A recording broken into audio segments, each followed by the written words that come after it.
اللہ اکبر، گویا اس اذان کی بلائیں اذان بلالی لے رہی ہو۔ اللہ اکبر، بلال بھی اذان پڑھتے تھے، عرش والے جس کے مشتاق ہوتے تھے، لیکن آج ہم شبیہ مصطفیٰ، ہم شبیہ رسول، اللہ اکبر، کربلا کی دھرتی پر اذان دے رہا ہے، اور اکبر کی اذان کی آواز سے کربلا کی صبح کا آغاز ہوتا ہے۔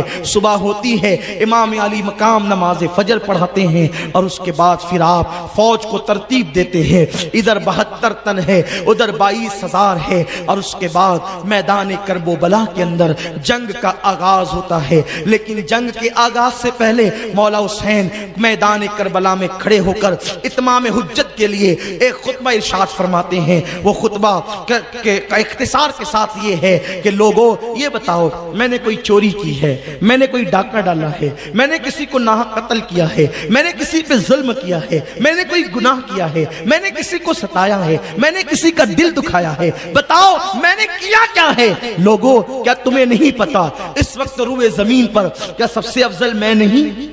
امام علی مقام نے اپنی فضیلت خود بیان کی، اس لیے کہ جب لوگ فضیلت بھول جائیں تو مولا حسین اپنی ذمہ داری محسوس کر رہے تھے۔ فرمایا بتاؤ اس وقت رسول پاک کا حقیقی نواسا روئے زمین پر کیا میرے سوا کوئی ہے؟ کوئی ہے؟ کیا میں فاطمہ کا بیٹا نہیں؟ کیا میں علی کا لخت جگر نہیں؟ جا کے پوچھو، اس وقت جابر ابن عبداللہ موجود ہے، اس وقت اکابرین صحابہ کی اولادیں موجود ہیں جنہوں نے اپنے کانوں سے سنا، اور جنہوں نے اپنے باپ داداؤں سے اپنے کانوں سے سنا کہ رسول اللہ نے فرمایا حسین و منی وانا من الحسین، حسین مجھ سے، میں حسین سے، میں وہی ہوں جس کو نبی سنتے تھے، میں وہی ہوں جس کو نبی چومتے تھے، میں وہی ہوں جس کے لیے سجدے طویل کرتے تھے۔ ایک بدبخت جس کا نام ابن اشعث تھا، ابن اشعث نے کہا حسین تو رسول اللہ کی اولاد نہیں۔ اس بدبخت دیکھا، یہ تانا یزیدیوں کا نیا نہیں ہے، حضور کی اولاد کو کہتا ہے۔ مولا حسین نے اس کو گھور کے دیکھا اور آسمان کی طرف نظر اٹھائی، اللہ اس کو بتا دے یہ مجھے رسول اللہ کی آل ہونے سے انکار کرتا ہے۔ اس وقت اس کو بیت الخلا کی حاجت لگی اور وہ گیا، اور جب وہ بیٹھا تو اس کی شرمگاہ پر ایک بچھو نے ڈنک مارا، اور اسی بے پردگی کے عالم میں میدان میں تڑپتا رہا، اسی حالت میں وہ موت کے گھاٹ اترا۔ بتایا اصحاب حسین نے دیکھو، آنکھوں سے دیکھو، حسین کو مجبور نہ سمجھنا، حسین صرف آسمان کی طرف دیکھ لے تو یوں عذاب اترتا ہے، حسین مجبور نہیں ہے۔ اس کے بعد مولا حسین نے فرمایا کہ لوگوں میرے خون سے اپنے ہاتھوں کو رنگین مت کرو، رسول اللہ نے میری فضیلت بیان کی ہے۔ تو اس وقت شمر نے کہا حسین تم جو کہہ رہے ہو ہم کو کچھ سمجھ میں نہیں آتا۔ تو حضرت ظہیر بجلی فرماتے ہیں او بدبخت کتے، اللہ نے تیرے دل پہ مہر لگا دی ہے، اس لیے تجھے کچھ سجائی نہیں دیتا۔ نواسہ رسول کو تو کہتا ہے مجھے کچھ سجائی نہیں دیتا، مجھے کچھ سننے میں نہیں آتا۔ کسی بدبخت نے کہا حسین یہ تقریر کی جگہ نہیں ہے، یا بیعت کرو یا جنگ کرو۔ مولا حسین نے پھر واپس اپنے گھوڑے کو ایڑ لگائی اور آپ خیمے میں پہنچے، اور پھر جنگ کا آغاز ہوا۔ سب سے پہلے شہید میدان کربلا کے حضرت عبداللہ ابن عمیر کلبی ہے، یہ گئے اور یہ میدان کربلا میں امام حسین کی طرف سے پہلے شہید ہے۔ اس کے بعد حضرت حر گئے۔ یہ حر کون ہے؟ حر آپ جانتے ہیں یہی 1000 کا لشکر لے کر امام حسین کو گرفتار کرنے آئے تھے، لیکن گرفتار کرنے کے لیے جب آئے تو مولا حسین نے ان کو غصے سے کہا تھا کیوں آیا ہے؟ اس نے کہا تھا میں آپ کو گرفتار کرنے آیا ہوں۔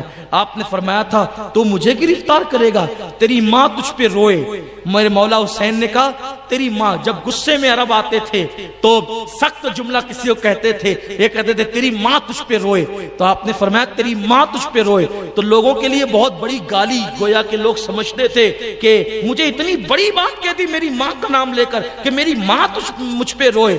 تو اس نے کہا حسین اگر یہ جملہ عرب کا کوئی بہادر بھی کہتا نا تو میں پلٹ کر کے اس کو یہی کہتا، لیکن آپ کی امی اتنی محترم ہے کہ اس موقع پر میں آپ کی ماں کا نام بھی نہیں لے سکتا. آپ کی ماں بنت رسول ہیں، شہزادی رسول ہے، ملکہ فردوس سے بری ہے، اس لیے میں ان کا نام اس موقع پر نہ لوں گا. تو امام علی مقام نے تو پھر اس کو نظر انداز کیا اور وہ کربلا تک لایا. اللہ کو یہ ادا حر کی اتنی پسند آ گئی کہ جو فاطمہ کے نام کا احترام کرتا ہے وہ یزیدی کے خیمے میں رہے، اللہ کو گوارا نہیں. عین جنگ کے موقع پہ اللہ نے حر کو پلٹنے کی توفیق عطا فرمائی اور حر واپس ادھر آ گئے، یزیدیوں کو چھوڑ کے اس طرف آ گئے، عین جنگ میں ادھر آ گئے اور کہا مولا مجھے معاف کر دو. مولا حسین نے کہا جا معاف کیا، جتنی غلطیاں کی سب معاف کیا. اور یہ بھی فرمایا اس سے پہلے جو تو گناہ کر چکا جا، اللہ نے اس کو بھی معاف کر دیا اور میں تجھے جنت کی بشارت دیتا ہوں. اور حر جو ہے لڑنے کے لیے گئے اور خوب قتل کیا لوگوں کو، واپس آئے، کہا مولا آپ راضی ہیں؟ فرمایا کہ میں تجھ سے راضی ہوں اور تو جہنم سے آزاد ہے. حر ہے، تیری ماں نے تیرا نام حر رکھا آزاد، جا تو جہنم سے آزاد ہے. اس کے بعد پھر پلٹ کر کے گئے اور چاروں طرف سے گھیر لیے گئے اور پھر شہید ہو گئے.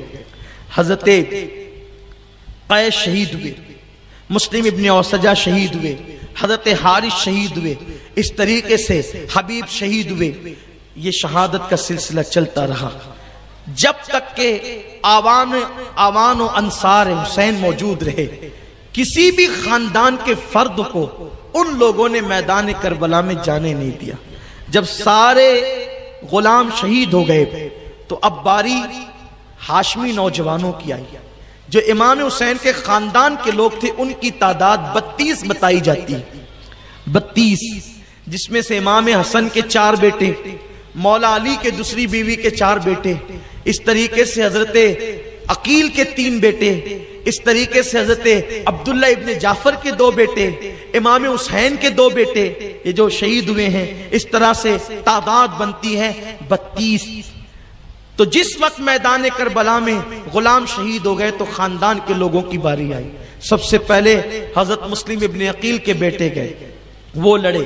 حضرت عقیل کے بیٹے گئے، وہ لڑے، وہ شہید ہو گئے. مولا حسین دیکھ رہے ہیں، ایک ایک کا لاشا اٹھاتے لا لا کر کے رکھتے ہیں. اس کے بعد حضرت امام حسن کے 3 بیٹے گئے، وہ لڑے.